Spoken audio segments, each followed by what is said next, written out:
What's up, everybody? Welcome back. Today I just wanted to kind of touch on a subject that I mentioned in a previous video about there being many gods with the same attributes as Jesus. In ancient times, right, the sun was like one of the most admired objects of the time, right? Because the people of ancient times realized that the sun was a life giver, you know, for plants, for crops. That's how they set the time and the months, the calendars, everything. The sun was very important during ancient times, right? And the sun passed through what was called the cross of the zodiac, right? And the cross of the zodiac figuratively reflects the sun as it passes through the constellations over the course of a year, right? And it also represented the equinox, the solstices, the 4 seasons, as well as the 12 months, right? And the zodiac was personified with myths for its movements and relationships, right? And it was personified by animals, by people, and figures, right? And one of the first sun gods personifications of the sun was Horus, right? And this is inscribed on the walls of the temple of Luxor in Kemet, or Egypt, right? And it was inscribed over 3,500 years ago, right? Okay, now, Horus had an enemy, right, named Set. And Set was considered the darkness, and Horus was the light, okay? Now, the ancients personified by saying that every morning Horus would win the battle, right, against Set, because every morning the sun would rise, and every evening or night Set would win the battle because the night had taken over the day, right? Okay, now Horus was born of a virgin birth on December the 25th.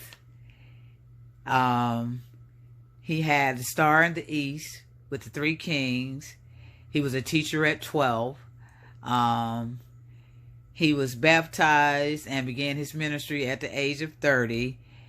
He performed miracles such as healing and walking on water. He was known as God's anointed son, the Lamb, excuse me, the light, etc., right? He was betrayed, and after he was betrayed, he was crucified. He was dead for 3 days, and then he resurrected, right? Okay. You also had other gods such as Dionysus of Greece from 500 BC, who was also a virgin birth on December the 25th, was a traveling teacher and performed miracles, right? You have Krishna of of India, right, of 900 BC. He was born a virgin as well, had the star in the east, right, signaling his coming. He performed miracles with his disciples, and upon his death, he also was resurrected, right? He also was called the King of Kings, the Alpha and the Omega, God's only begotten Son. You also have Mithra of Persia from 1200 BC, right? And he was also born a virgin birth, December the 25th, had 12 disciples, performed miracles, and upon his death was buried for 3 days and resurrected, right? And he was also known as the truth, the light, and so on, right? And the day of worship for Mithras was also Sunday, right? So throughout history, there have been many saviors from different periods all over the world, right? Okay, now the birth sequence of all of these sun gods, including Jesus, is simply astrological, right? Okay, the star in the east is Sirius, and the three stars in the sky, in the night sky, are the three stars of Orion belt, right? And in ancient times, these three stars were called the three kings, right? Which on December the 25th aligned, all of these aligned, the three stars of Orion's belt aligned with the star of Sirius, right? And they point to the place where the sun, S-U-N, will rise on the 25th. So that's why they say that the three kings follow the star in the east in order to find the sunrise or the birth of God's son, right? Now, the Virgin Mary is the constellation, of Virgo, right? And Virgo in ancient times and still now is known as Virgo the Virgin, right? And in Latin, Virgo means virgin. And it also refers to the house of bread, right? Okay. So does Bethlehem, which literally means house of bread, right? And also refers to the constellation of Virgo, a place in the sky, not on earth, okay? Now, the house of bread, and its symbol, wheat, is represented by a virgin holding a sheaf of wheat, right? Which has to do with harvest times around August and September, okay? Now, around December the 25th, there's something called a phenomenon that happens during the winter solstice, right? Because from the summer solstice to the winter solstice, right, the days start to get shorter, right? And the ancients considered that as the sun starting to die, right? And from a northern view, or the northern hemisphere perspective, like I said, it seemed that the sun was getting scarce, right? And that sense symbolized to the ancients the death of the sun, right? So around December the 22nd, the sun, what the ancients thought was fully realized to be dead, right? Or what really happens is at its lowest point, because like I said, it moves from the south continuously for 6 months, and it comes to its lowest point in the sky, right?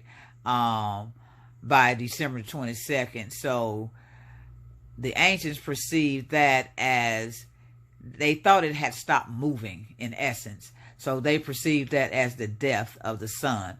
And during these 3 days, December the 22nd, 23rd, and 24th, the sun is in the southern crux or cross constellation, right? That's where the cross comes from.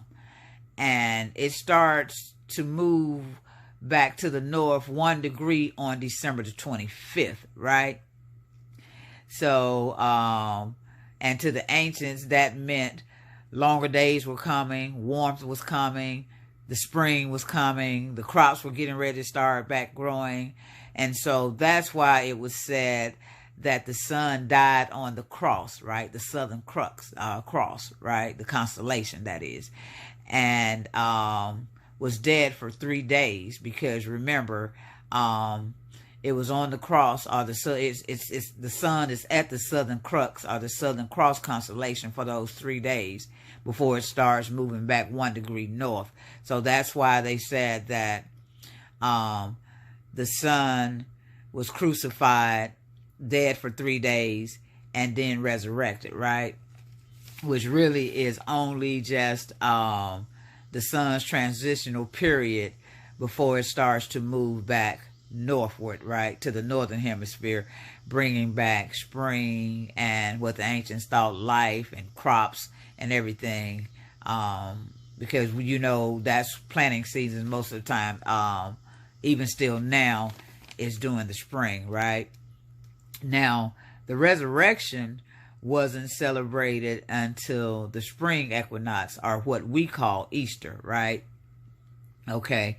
Now, the ancients believed that in the spring that the sun would officially overtake the darkness, because now the days are again longer and the nights are shorter, right? So everything is starting to grow again. The flowers are starting to bloom. The plants are coming up. But it was just simply the movement of the sun, right? Now, you know, there are 12 constellations, and in the Bible, the number 12 is used very, very, very, very much, right? You have the 12 disciples, right? The 12 tribes, right? Jacob has 12 sons, right? You have the 12 kings of Israel, right? Okay, so 12 is, and I say that because I'm trying to make you relate it to the zodiac, to the 12 constellations, right, of the zodiac. Okay, now, the cross of the zodiac in pagan times was like a cross with a circle, okay, and with Jesus' picture inside of that circle, right, which Christianity considers pagan, right? And Jesus's crown of thorns is simply the sun and his sun rays, right? The rays of the sun. Okay, now,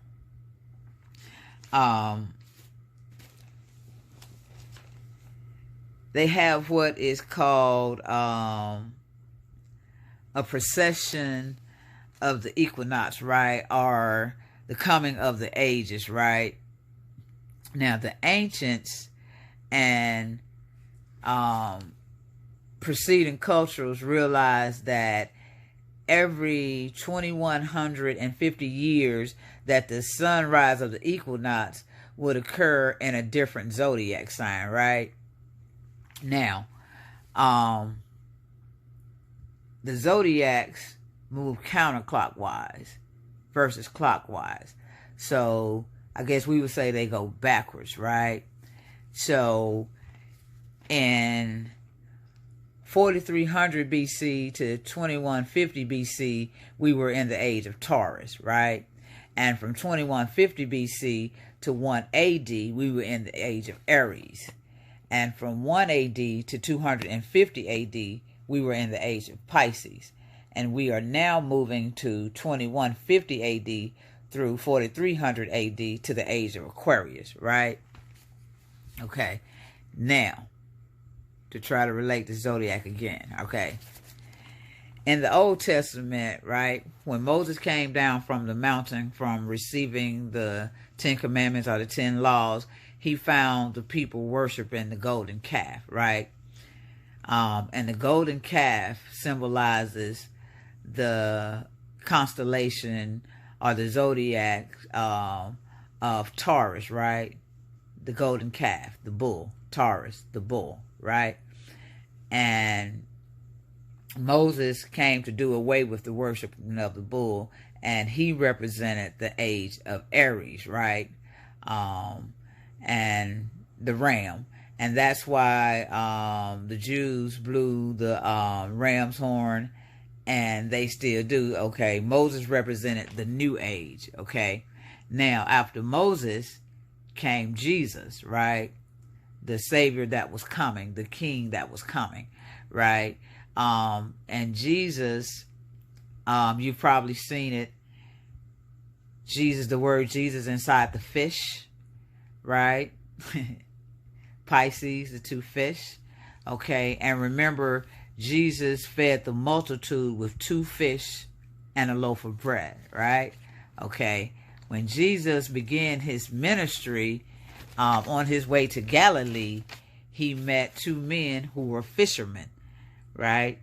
And they followed him. So once again, 2 fishermen, 2 fish. Pisces, 2 fish. Okay, it's all astrological symbolism, right? Okay. Luke 22:10, when after they had asked when the last Passover would be, right? Jesus said, "Behold, when ye are entered into the city, there shall be a man meeting you bearing a pitcher of water. Follow him into the house where he entereth in." Okay, keep in mind that the constellations, right, are called houses, right? So once again, he says, follow him into the house where he entereth in, right? And that is, follow the man who is bearing the pitcher of water, right? Aquarius. Okay. The man bearing the pitcher of water, like I said, is Aquarius, who is always pictured as a man pouring out water, right? So when the sun leaves the house of Pisces, he will go to the house of Aquarius. That's the personification, S-O-N, which is actually sun, S-U-N. Remember, the zodiac constellations move counterclockwise. They move backwards. So in essence, you would have May, right, which was the golden calf, right, which is Taurus. Then you have Aries, right, because we're moving backwards, which was Moses coming down, scolding the people, I guess you would say, for worshiping the golden calf. And he was bringing in the new age of Aries, right? Then you have Jesus, the 2 fish, right? Pisces, right? Now, the next would be, right, May, which is March, Aquarius, right? And then you just keep going, February, January, and whatever zodiac follows those, right? Okay. Now, in Matthew 28:20, right, the word world is a mistranslation, right?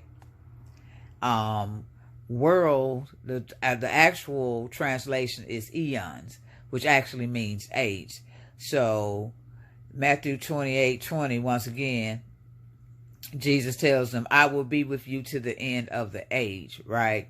So Jesus' solar personification ends when the sun enters the house of Aquarius. Okay?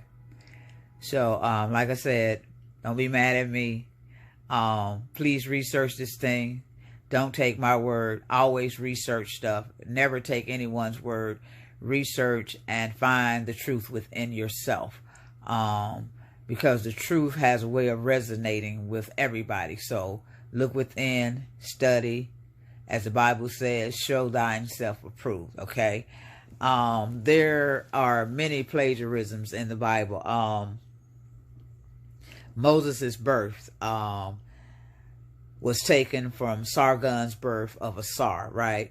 Sargon was placed in a reed basket.